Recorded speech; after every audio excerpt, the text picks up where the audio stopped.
കള്ളച്ചിരി കണ്ടാലറിയാതെ നിന്നോട് ഞാൻ പറഞ്ഞിട്ടുണ്ട്, ഞാൻ വെറുതെ ചിരിക്കുന്ന മനസ്സിലായി. എന്റെ ചിരി കണ്ട് സത്യം തുടങ്ങി വിലയിരുത്തി തീർന്ന്. ഈ റാഷിക്ക് ഉണ്ടല്ലോ, പണ്ട് എന്റെ പെങ്ങള് പറഞ്ഞു കൊടുത്തത് ഇപ്പോഴും അവള് ഫോളോപ്പ് ചെയ്യാണ്.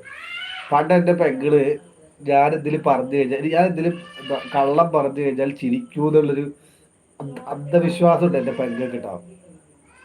ഞാൻ എന്ത് പറഞ്ഞാലും, ഞാൻ എൻ്റെ അടുത്ത് എന്തെങ്കിലും ഞാൻ എന്തെങ്കിലും പറയുകയാണെങ്കിൽ പെങ്ങൾ എന്റെ മുഖത്ത് നോക്കിയിട്ട് ഇങ്ങനെ നോക്കുമ്പോൾ എനിക്ക് ചിരി വരും. അപ്പോൾ അവള് പറയും ഞാൻ കള്ളമാണെന്ന്. പക്ഷെ എനിക്ക് അവളുടെ നോട്ടം കാണുമ്പോൾ എനിക്ക് ചിരി വരും. പണ്ടേ അങ്ങനെയാണ്. പക്ഷെ ആ പൊട്ടത്തിൽ വിചാരിക്കുന്നത് അവളൊന്ന് നോക്കിയാൽ എനിക്ക് എന്റെ മുഖത്തെ കള്ളലക്ഷണം വായിച്ചു നിൽക്കാം എന്നുള്ള രീതിയിലാണ് അവള് ചിരിക്കുന്നത്. ഇപ്പൊ അത് കഴിഞ്ഞിട്ട് റാഷി കല്യാണം കഴിച്ചപ്പോൾ റാഷി അതേ ഫോളോ അപ്പ് ചെയ്യുന്നത്. റാഷി ഞാൻ പറയുന്നുണ്ട്, എന്റെ മുഖത്തേക്ക് നോക്കി ഞാൻ സത്യം പറഞ്ഞാലും കളവ് പറഞ്ഞാലും എന്റെ മുഖത്തേക്ക് നോക്കുമ്പോൾ ഞാൻ ചിരിക്കും. അത് കണ്ട് ഞാൻ സത്യമാണ് നുണയാണ് പറയുന്നത് ഒരിക്കലും വിലയിരുത്തരുത് എന്ന് പറഞ്ഞിട്ട് ഇപ്പൊ അത് എന്റെ വീണ്ടും റിപ്പീറ്റഡ്. എന്നോടോ ബാല, എന്നോടോ ബാല ഈ അഭിനയം എന്ന് പറയുന്നത്. ഇപ്പൊ ഓടി സത്യം പറ, ലൈവില് വന്നിട്ടുണ്ടോ ഇതിന്